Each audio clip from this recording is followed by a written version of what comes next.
Hello friends, എല്ലാവർക്കും cuckoo's കിച്ചണിലേക്ക് സ്വാഗതം. അപ്പോൾ ഇന്ന് ഞാനിവിടെ ഉണ്ടാക്കാൻ വേണ്ടി പോകുന്നത് നല്ല ടേസ്റ്റി ആയിട്ടുള്ള പയറുതോരനാണ്. അപ്പോൾ ഇതെങ്ങനെ ഉണ്ടാക്കണ്ടേന്ന് ഞാൻ നിങ്ങൾക്ക് കാണിച്ചു തരാം.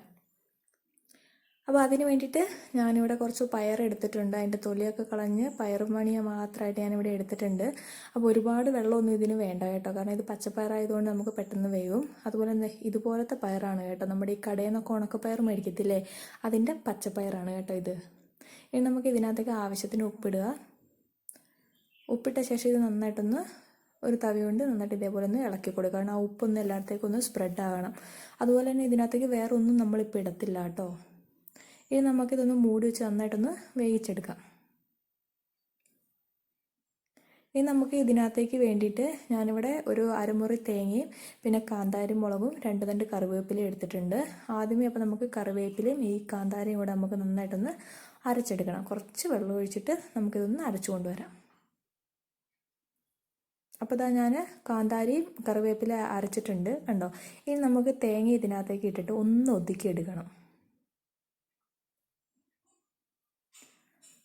അപ്പോൾ തേങ്ങ ഞാനൊന്ന് ഒതുക്കിയിട്ടുണ്ട് കേട്ടോ. ഒരുപാട് അങ്ങോട്ട് തേങ്ങ അരയണ്ട കണ്ടോ, ഈ ഒരു പാകത്തിന് നമുക്ക് കിട്ടിയാൽ മതി. അപ്പോൾ ഇതേ നമ്മുടെ പയർ ഇവിടെ നന്നായി വെന്തിട്ടുണ്ട്, വെള്ളമൊക്കെ വറ്റിയിട്ടുണ്ട് കേട്ടോ. ഇനി നമുക്ക് ഈ മസാല ഇതിനകത്തേക്ക് ഇട്ട് കൊടുക്കാം. ഇനി നമുക്കിതിനകത്തേക്ക് കുറച്ച് ആ ജാറൊന്ന് കഴുകിയിട്ട് കുറച്ച് വെള്ളം ഒഴിച്ച് കൊടുക്കുക. അതുപോലെ തന്നെ ഇതിനകത്തേക്ക് ഒരു 1/4 ടീസ്പൂൺ മഞ്ഞൾപ്പൊടി ഇട്ട് കൊടുക്കുക. ഇനി നമുക്കിതൊന്ന് ആവി കയറ്റിയെടുക്കാം നമുക്ക് കേട്ടോ.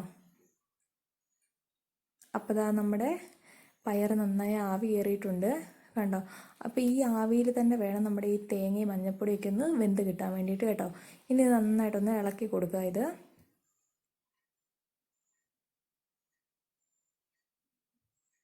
വെള്ളം നന്നായിട്ട് വറ്റണം കേട്ടോ നമ്മുടെ ഈ പയറിന്. അതുകൊണ്ട് തന്നെ നമ്മൾ കുറച്ച് വെള്ളം ഒഴിച്ചിട്ട് ഇത് വേവിച്ചെടുത്താൽ മതി. ഒരുപാട് വെള്ളം ഒഴിച്ചിട്ടുണ്ടെങ്കിൽ പയറപ്പടി ഇത് വെന്ത് പോവും.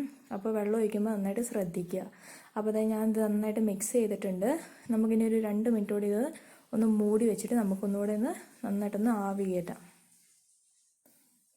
അപ്പോൾ 2 മിനിറ്റ് കഴിഞ്ഞിട്ടുണ്ട് കണ്ടോ. നമ്മുടെ പയർ നല്ല കറക്റ്റ് പാകത്തിന് വെന്ത് കിട്ടിയിട്ടുണ്ട് കേട്ടോ. അതുപോലെ തന്നെ തേങ്ങയും ഒക്കെ നന്നായിട്ട് ആയിട്ടുണ്ട്.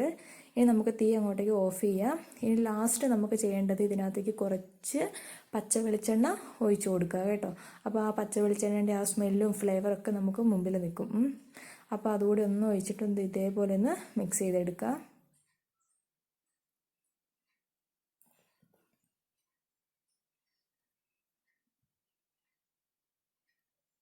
അപ്പോൾ ദേ നമ്മുടെ പയറുതോരൻ ഇവിടെ റെഡി ആയിട്ടുണ്ട് കേട്ടോ. അപ്പോൾ ഇനി നമുക്ക് ചൂടൊന്നും പോകാണ്ടിരിക്കാൻ വേണ്ടി നമുക്കൊന്ന് മൂടി വെക്കാം. അതുപോലെ തന്നെ ഇനി ഞാനിതൊന്ന് പാത്രത്തിനകത്തേക്ക് മാറ്റുകയാണ്. ചെറുതായിട്ടൊന്ന് ഡെക്കറേറ്റ് ചെയ്ത് കൊടുക്കുകയാണ് കേട്ടോ. 2-3 കറിവേപ്പിലയൊക്കെ അങ്ങോട്ട് ഇട്ട് കൊടുക്കാം. എന്നിട്ട് ഇത് ഉച്ചക്കത്തെ ചോറിനൂടെയൊക്കെ കൂട്ടാൻ അടിപൊളിയാണ്. കുട്ടികൾക്കൊക്കെ ഒരുപാട് ഇഷ്ടപ്പെടും. അതുപോലെ തന്നെ പച്ചപ്പയറായതുകൊണ്ട് പ്രത്യേകം ഒരു ടേസ്റ്റാണ് കേട്ടോ. അപ്പോൾ തീർച്ചയായും നിങ്ങളൊന്ന് ട്രൈ ചെയ്ത് നോക്കുക, മറക്കരുത്. അപ്പോൾ അടുത്ത വീഡിയോ വരെ ടാറ്റാ ബൈ ബൈ.